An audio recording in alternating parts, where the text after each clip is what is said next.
You might not realize it, but streaks are a lot worse than you think. And I can actually prove that myself by discussing the start of my journey. So, it was November 2022 when I first heard the concept of No Nut November. At the time, I was struggling with it a lot. Like, I was literally fapping once a day, which is pretty bad. So, I first heard the concept of No Nut November by like seeing a motivational video of it online, or I don't remember. It was like some dumb crap. And so what I did is I downloaded an app which was like made for No No November, and it would allow you to like keep your streak, see how long you've been going, chat with other people who are, fapping and all that, and just like overall would help you with your addiction.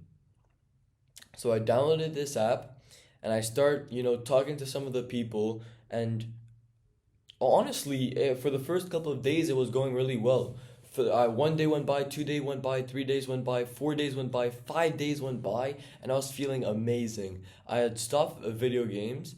I had started doing push-ups, which at the time was like my only source of exercising, and most importantly, I felt a lot better about myself. And so I kept on going day by day, improving over and over. But since I focused on the streak, I connected all of the progress I've made towards the streak, which was my biggest issue. So eventually that day came where it was day 9 or 10 and I relapsed. And except of noticing the fact that I'd gone 10 days without fapping, I noticed the fact that the streak was gone. So what did I do? Except of restarting the streak and trying again, I fapped two more times because I thought, the streak was already to zero. There, it doesn't matter. But so I said to myself, I'm gonna make the most of this before I go for my next attempt.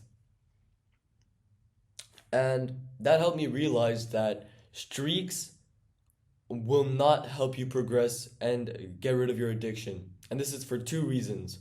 The first reason is that it literally forces you to think about it 24/7. To explain that, I want you to really think about this. Whatever streak you have, every single day you're thinking about it because you're thinking about the number of like days you've gone without it. You're talking to people about, 7 days without fapping. You're thinking about it 24/7. You're talking about it. You're reading about it. You're literally doing everything, and it's all connected to the addiction. And so, what I want to give you an example is there's two people here.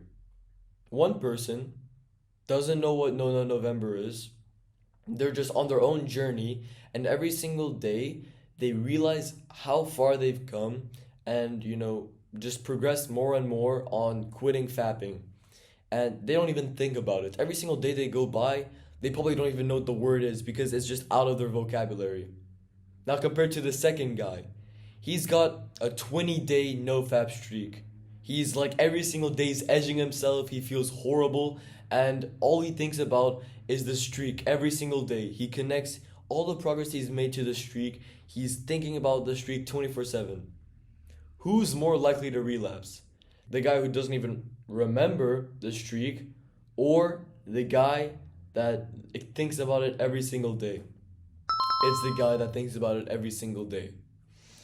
So, the next thing I want to talk about is you need to stop making the connection that all the progress you've made is because of the streak. To explain this, I want you to first realize something. If you think about a streak as one attempt, not, progressive overload like in the gym, but you see it as one attempt. Once you fail that attempt, you're gonna have made no progress from it. You're gonna go back to zero and you're gonna say, "Oh well, all my progress is gone." That's the entire issue.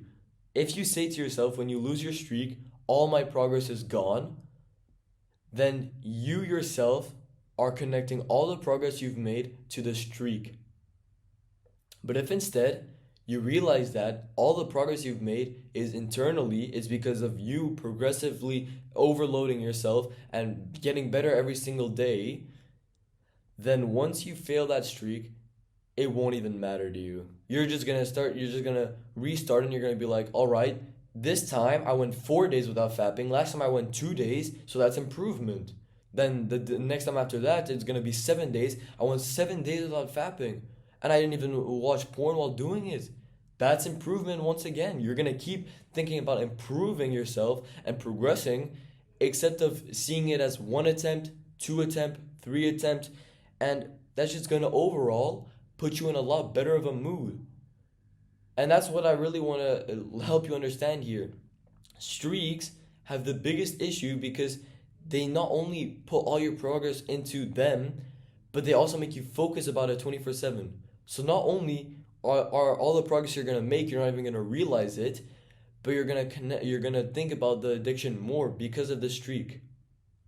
That's the main concept that I want to go over, but now I want to talk about another kind of streak. And this is the kind of streak which is controlling your life. I want you to think about it. There's apps like Snapchat, Duolingo, all that, which use streaks. There's probably more, but I don't really care. But so let's say for one day you don't want to use Snapchat at all. You don't want to use Duolingo at all. What's gonna happen is you're gonna be forced to use their app. They're going to force you to use their app so that you don't lose your streak. They're choosing when you use their app because if you don't, they will punish you. Is that how you want to succeed? Is that how you want to live your life by letting apps choose when you do things? Because that's not how I want to live mine, and I'm sure it's not how you want to live yours. What I want you to do is get rid of all the streaks on your apps. Snapchat is probably forcing you to open it every single day just to send a photo to your friends so that you can keep a streak, forcing you to use their app and use their features. Duolingo is a lot worse in my opinion because they use your streak to force you to use their app, but in the worst way possible. And to explain that, I'm going to go through another example. Once again, we have two people. One person doesn't care about his streak. He does Duolingo maybe 2 or 3 times a week. Like he just does it every couple of days. The other guy does it every single day to keep up the streak. The difference is the guy who does it 2 or 3 times a week, he does it when he wants, and he does 30-minute, 40-minute lessons where he takes a notebook and he focuses on it. While the other guy, every single day for his streak, he spends 5 minutes mindlessly scrolling, trying to keep the streak. So instead of focusing on the actual lessons, he's focusing on keeping his streak alive. Which one is going to make the most progress? The guy who not only chooses when he does it, but gives it his full attention, except of mindlessly doing it as a habit. That is the main concept I want to share with you. Live your life the way you want to live it and don't let other apps control you. What I want you to also do is, right now, take your first action step, go into your settings, and remove your notifications for all your apps. Use your phone when you want to use your phone, not when an app tells you to use it. That's it. That's the concept of don't keep streaks, and that's it for today's lesson. Thank you for watching, and I hope you have a great day.